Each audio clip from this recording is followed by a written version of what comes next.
Hello everyone and welcome back to my channel. I'm Jayadi if you're new here, and guys, it has been a little while since I filmed one of these brown girl guide videos, and honestly I'm so excited to be talking to you guys again. Sorry for the delay in this episode because I have just been so busy with work, you guys. I work full-time if you don't know. Genuinely, you would think that around the end of the year things would be slowing down a lot. I feel like things have gotten busier than ever, so thank you for being patient with me and thank you for tuning in on the 5th episode of A Brown Girl's Guide. Today's topic is super interesting, a little bit niche, and I hope that it's something that we can all find a little bit relatable, especially if you're from the brown community. I'm going to be talking about vegetarianism.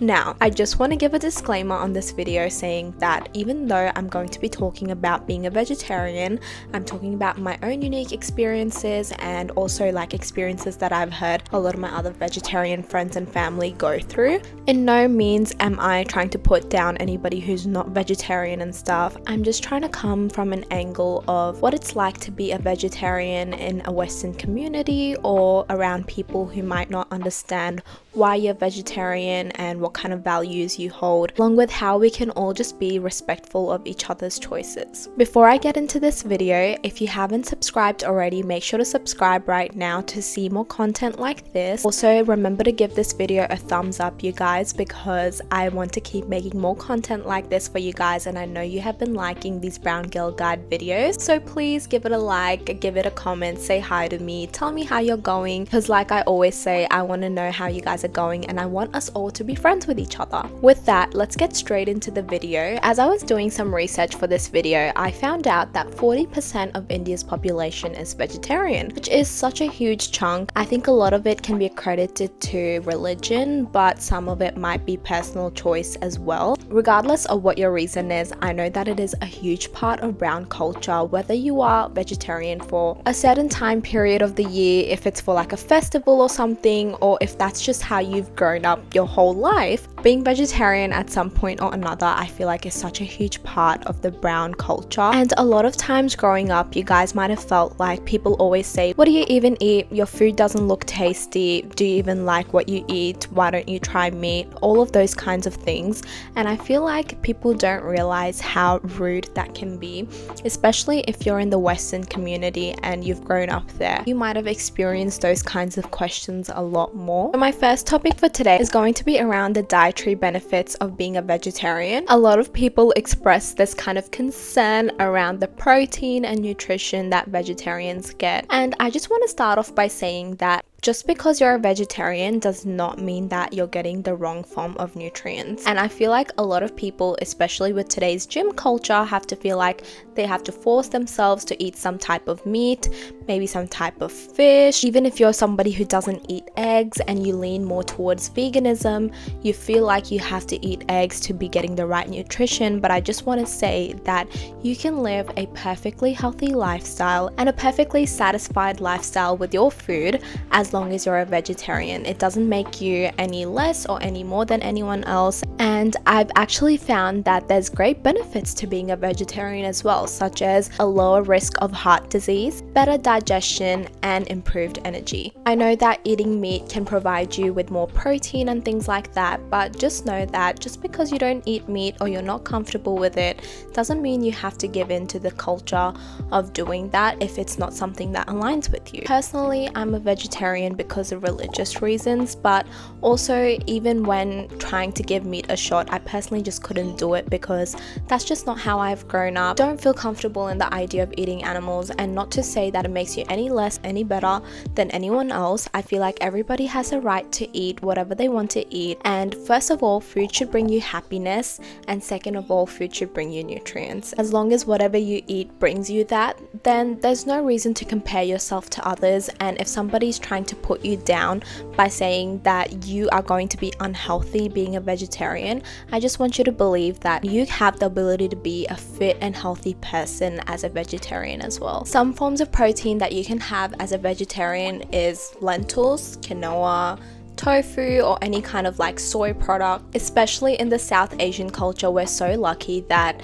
being vegetarian has been so inbuilt within us over the years. We have such a huge variety of vegetarian food that we could be eating as well. For instance, we have dal. By you having increased veggies and grains in your diet also helps boost your immune system. Not only that, you actually get great skincare benefits from it as well. Just because you're a vegetarian doesn't make you any less healthy than somebody who is non-vegetarian. I feel like we should all be respectful of each other's choices and not put one another down depending on what we want to eat. I know that in today's society it's not as common that happens, but there will be some people out there who might make you feel bad without even realizing. Like, if I was to share a personal experience, I went through with a nutritionist program when I was in my second year of uni. My nutritionist, she was not of South Asian culture, and so I feel like she didn't have much knowledge around vegetarianism, because she would try to push me to eat fish, she would try to push me to eat some kind of meat in order for me to achieve my fitness goals, and I constantly felt like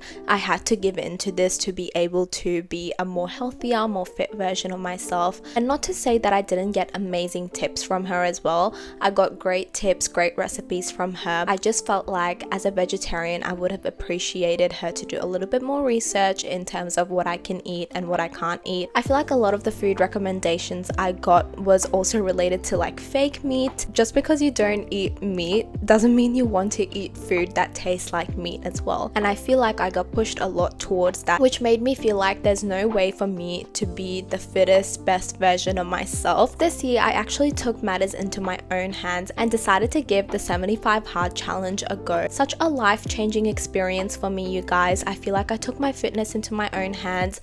I did a lot of research in terms of what I should or shouldn't be eating to achieve my fitness goals, and in the end I achieved amazing results that made me so happy with my body, made me feel so much more energetic. So I would really recommend that if you're a vegetarian and if you're looking to achieve your fitness goals, don't be put down by the fact that people might not have done their research and don't actually know what the best food is to recommend to you. It is so fine to go out there and do your own research as well, and I feel like the more we start to research for ourselves, the more awareness we spread about this. Speaking of the pressure to eat meat in order to achieve my fitness goals, I feel like peer pressure to eat meat can be a huge thing, especially if you're a vegetarian your whole life. Now, even if you're somebody who's a vegetarian, maybe during a certain festival or certain period of the year for whatever reason, I know South Asian people and the different cultures we all have can mean that there are certain festivals or times of the year where we might not be eating meat. If you're someone who's just always been like that, then hello, welcome to the club like me. I know that oftentimes there can be a lot of judgment in what you eat, and people think that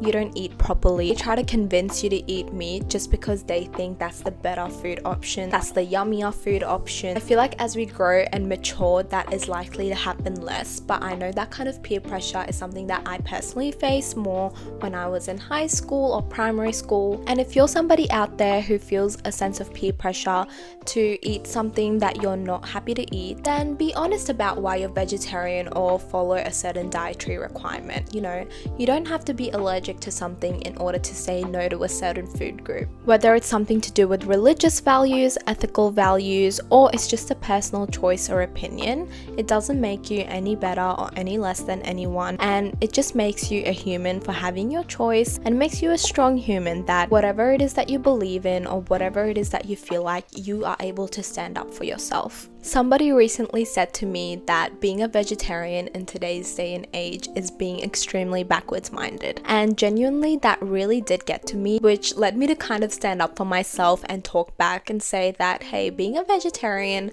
is actually a really powerful move in today's society. In today's day and age, when it's being promoted to be whoever you want to be and do whatever you want to do, being a vegetarian should be a part of that, especially if you're of South Asian culture and are surrounded by people who are more Westernized than you. I know oftentimes it can be hard to stick to a certain value that you have. If you don't believe in something and if it doesn't align with you, it is okay to say no, because at the end of the day, the only person's approval that matters most about you is yourself. I know in terms of like peer pressure, oftentimes it can be really hard to say no. So a few tips that I have for you guys to say no in situations where people might be pressuring you to eat meat. Just say, hey, these are my values, I genuinely believe in them, and I would really wish that you respect my choices. Or if you're somebody who doesn't want to give anyone any explanations, you can even make a joke about it, like, hey, you can eat double the amount for me. If you want to keep the mood lighthearted and you still don't want to succumb to any kind of peer pressure, just make a little joke out of it and try to move aside from that subject. If you feel like it's an ongoing thing where people are pressuring you or making fun of you for a certain lifestyle choice that you're making,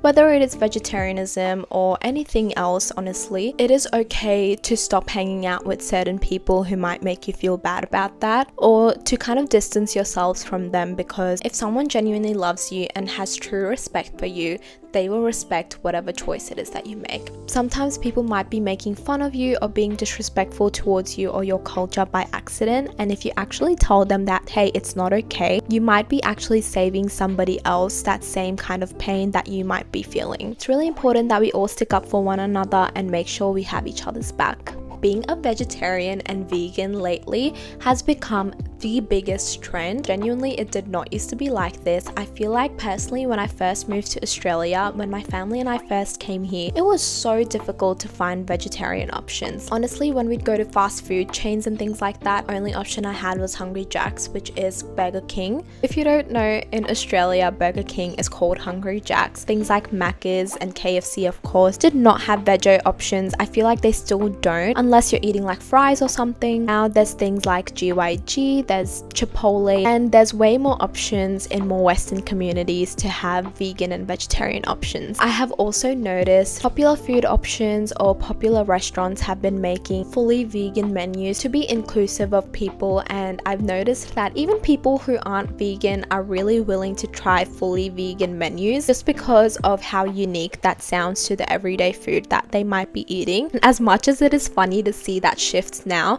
it's actually so comforting and so good to know that people in the future might not have to struggle with being vegetarian or vegan that maybe we did growing up. I know if you're in Sydney, Australia like me, there's this area called Newtown and Surrey Hills, which is really well known for their delicious, amazing restaurants. A lot of them are just honestly vegan. I went to Sydney's very first fully vegan sushi restaurant. The food there was so amazing, so unique. In the Western society or even other cultures that might be very meat driven, such as Japanese food, there's a lot of meat in their Korean food. Things like that are starting to explore their food options and trying to make their traditional foods more veggie friendly. Honestly adds a whole different spin, and it gives people way more variety, especially people like us who have struggled to find some good food options for themselves growing up. It's so comforting to see that us brown people, South Asian people, can now go out and explore food that might not just be like Indian food or Italian food, but can be food of any culture or any variety. So guys, if you're somebody who always felt like it wasn't cool being a vegetarian growing up, look how the trends are changing and how being a vegan and vegetarian now can be considered so cool. I've even seen celebrities turn vegan, like I recently saw in Ariana Grande's Wicked interviews that she's a vegan. Like, how amazing is that, you guys? If you feel like you're being peer pressured into something, or if you feel like you're not confident in your values because it doesn't seem cool or it doesn't seem aligned according to maybe Western standards, then remember the definition of cool is ever evolving. As long as you're being true to yourself confidently,